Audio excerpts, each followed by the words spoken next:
हर हर महादेव। आज हम शिव पुराण में विंध्वेश्वर संहिता में देश, काल, पात्र और दान का विचार तथा देव प्रतिमा का पूजन तथा शिवलिंग के वैज्ञानिक स्वरूप का विवेचन करेंगे। तो शुरू करते हैं। ऋषियों ने कहा, समस्त पदार्थों के ज्ञाताओं में श्रेष्ठ सूत जी हमसे देश, काल और दान का वर्णन करें। सूत जी बोले, अपने घर में किया देव यज्ञ शुद्ध ग्रह के फल को देने वाला है। गौशाला का स्थान घर में किए गए देव यज्ञ से 10 गुना, जबकि जलाशय का तट गौशाला से 10 गुना है। एवं जहाँ तुलसी, बेल और पीपल वृक्ष का मूल हो, वहाँ स्थान जलाशय तट से भी 10 गुना महत्व देने वाला है। देवालय उससे भी अधिक महत्व रखता है। देवालय से 10 गुना महत्व रखता है तीर्थ भूमि का तट। उससे भी श्रेष्ठ है नदी का किनारा तथा उसका 10 गुना उत्कृष्ट है तीर्थ नदी का तट। इससे भी अधिक महत्व रखने वाला सप्तगंगा का तट, जिसमें गंगा, गोदावरी, कावेरी, ताम्रपर्णी, सिंधु, सरयू और रेवा नदियां आती हैं। इससे भी 10 गुना अधिक फल समुद्र का तट और उससे भी 10 गुना अधिक फल पर्वत चोटी पर पूजा करने से होता है। और सबसे अधिक महत्व का स्थान वह होता है जहाँ मन रम जाए। सतयुग में यज्ञ, दान आदि से संपूर्ण फलों की प्राप्ति होती है। त्रेता में तिहाई, द्वापर में आधा, कलयुग में इससे भी कम फल प्राप्त होता है। परंतु शुद्ध हृदय से किया गया पूजन फल देने वाला होता है। इससे 10 गुना फल सूर्य संक्रांति के दिन, उससे 10 गुना अधिक फल तुला और मेष की संक्रांति में तथा चंद्र ग्रहण में उससे भी 10 गुना फल मिलता है।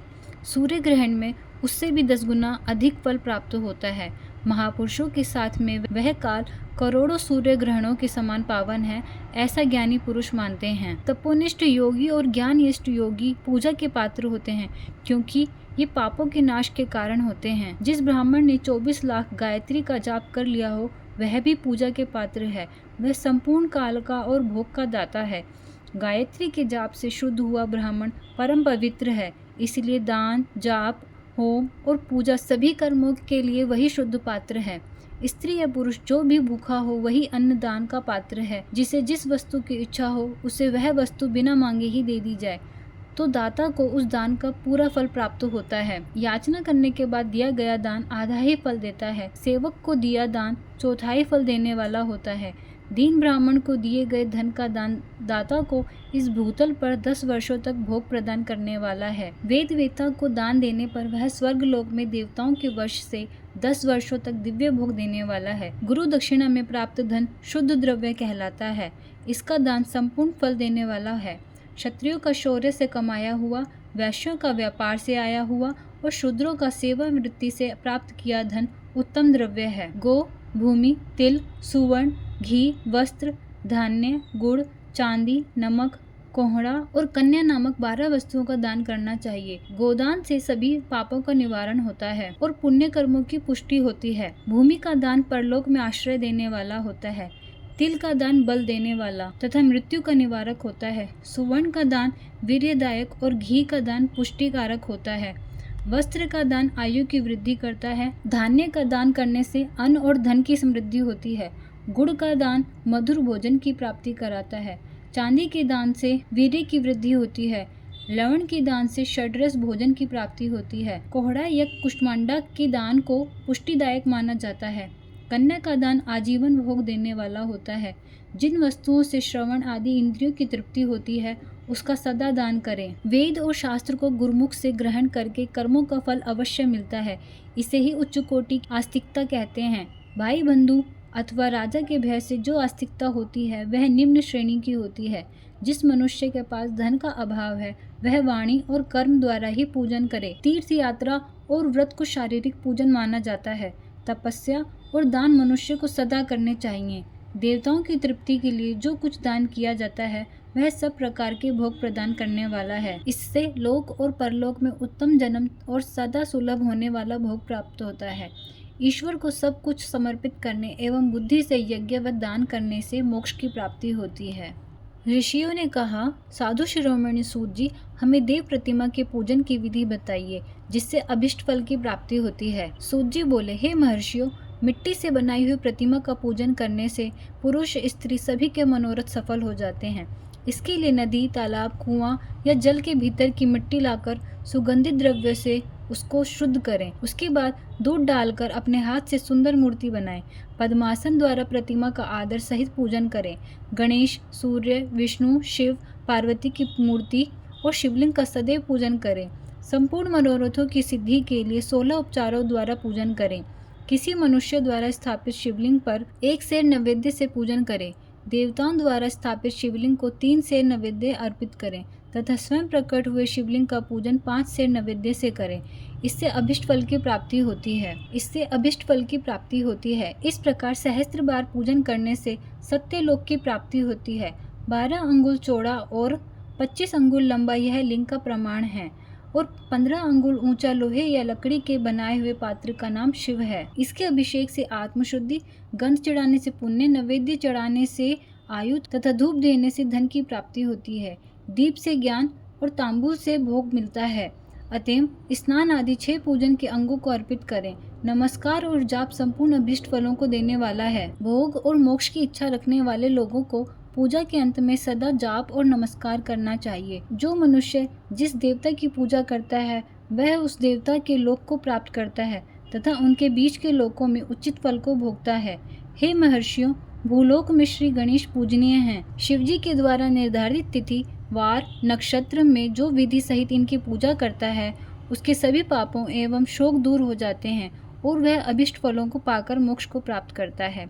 यदि मध्याह्न के बाद तिथि का आरंभ होता है तो रात्रि तिथि का पूर्व भाग पितरों के श्राद्ध आदि कर्म के लिए उत्तम होता है तथा बाद का भाग दिन के समय देव कर्म के लिए अच्छा होता है। वेदों में पूजा शब्द को ठीक प्रकार से परिभाषित नहीं किया गया है। पू का अर्थ है भोग और फल की सिद्धि। जिस कर्म से संपन्न होती है उसका नाम पूजा है। मनोवांछित वस्तु तथा ज्ञान अभिष्ट वस्तु हैं। लोक और वेद में पूजा शब्द का अर्थ विख्यात है। नित्य कर्म भविष्य में फल देने वाले होते हैं। लगातार पूजन करने से शुभ कामनाओं की पूर्ति होती है तथा पापों का क्षय होता है। इसी प्रकार श्री विष्णु भगवान तथा अन्य देवताओं की पूजा उन देवताओं की वार, तिथि, नक्षत्र को ध्यान में रखते हुए तथा 16 उपचारों से पूजन एवं भजन करने से अभिष्ट फल की प्राप्ति होती है। शिवजी सभी मनोरथों को पूर्ण करने वाले हैं। महाआद्रा नक्षत्र अर्थात माघ कृष्ण चतुर्दशी को शिवजी का पूजन करने से आयु की वृद्धि होती है। ऐसे ही और भी नक्षत्रों, महीनों तथा वारों में शिवजी की पूजा व भोजन, भोग और मोक्ष देने वाला है। कार्तिक मास में देवताओं का भजन विशेष फलदायक होता है। विद्वानों के लिए यह उचित है कि इस महीने में सब देवताओं का भजन करें। संयम व नियम से जाप, तप, हवन और दान करें, क्योंकि कार्तिक मास में देवताओं का भजन सभी दुखों को दूर करने वाला है। कार्तिक मास में रविवार के दिन जो सूर्य की पूजा करता है और तेल व कपास का दान करता है उसका कुष्ठ रोग भी दूर हो जाता है। जो अपने तन मन को जीवन पर्यंत शिव को अर्पित कर देता है उसे शिवजी मोक्ष प्रदान करते हैं। योनि और लिंग इन दोनों स्वरूपों के शिव स्वरूप में समाविष्ट होने के कारण वे जगत के जन्म निरूपण है और इसी नाते से जन्म की निवृत्ति के लिए शिवजी की पूजा का अलग विधान है। सारा जगत बिंदु नाद स्वरूप है। बिंदु शक्ति है और नाद शिव, इसलिए सारा जगत शिव शक्ति स्वरूप ही है। नाद बिंदु का और बिंदु इस जगत का आधार है। आधार में ही आद्य का समावेश अथवा लय होता है। यही सकलीकरण है। इस सकलीकरण की स्थिति में ही सृष्टि काल में जगत का आरंभ हुआ है। शिवलिंग बिंदु नाद स्वरूप है, अतः इसे जगत का कारण बताया जाता है। बिंदु देव है और नाद शिव, इसका संयुक्त रूप ही शिवलिंग कहलाता है। अतः जन्म की संकट से छुटकारा पाने के लिए शिवलिंग की पूजा करनी चाहिए। बिंदु रूपा देवी उमा माता है और नाद स्वरूप भगवान शिव पिता। इन माता पिता की पूजित होने से परमानंद की प्राप्ति होती है। देवी उमा जगत की माता हैं और शिव जगत के पिता। जो इनकी सेवा करता है उस पुत्र पर इनकी कृपा नित्य बढ़ती रहती है। वह पूजक पर कृपा कर उसे अपना आंतरिक ऐश्वर्य प्रदान करते हैं। अतः शिवलिंग को माता पिता का स्वरूप मानकर पूजा करने से आंतरिक आनंद की प्राप्ति होती है। भर्ग पुरुष रूप है और भर्गा प्रकृति रूप कहलाती है।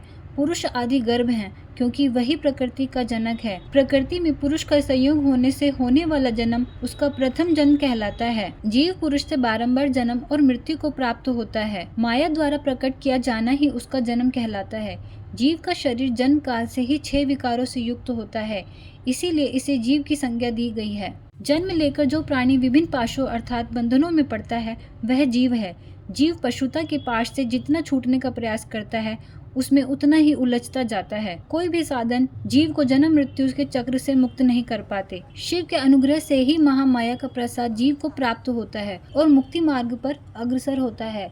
जन्म मृत्यु के बंधन से मुक्त होने के लिए श्रद्धा पूर्वक शिवलिंग का पूजन करना चाहिए। गाय के दूध, दही और घी को शहद और शक्कर के साथ मिलाकर पंचामृत तैयार करें तथा इन्हें अलग अलग भी रखें। पंचामृत से शिवलिंग का अभिषेक व स्नान करें। दूध व अन्न मिलाकर नैवेद्य तैयार कर प्रणव मंत्र का जाप करते हुए उसे भगवान शिवलिंग को अर्पित कर दें। प्रणव को ध्वनिलिंग, स्वभूलिंग और नाद स्वरूप होने के कारण नादलिंग तथा बिंदु स्वरूप होने के कारण बिंदुलिंग के रूप में प्रसिद्धि प्राप्त है। अचल रूप से प्रतिष्ठित शिवलिंग को मकार रूप माना जाता है, इसीलिए वह मकार लिंग कहलाता है। सवारी निकालने में उकार लिंग का उपयोग होता है। पूजा की दीक्षा देने वाले गुरु आचार्य विग्रह आकार का प्रतीक होने से आकार लिंग के 6 भेद हैं। इनकी नित्य पूजा करने से साधक जीवन मुक्त हो जाता है। इसी के साथ आज का यह अध्याय समाप्त हुआ। कल फिर मिलेंगे एक और नए अध्याय के साथ। तब तक के लिए हर हर महादेव।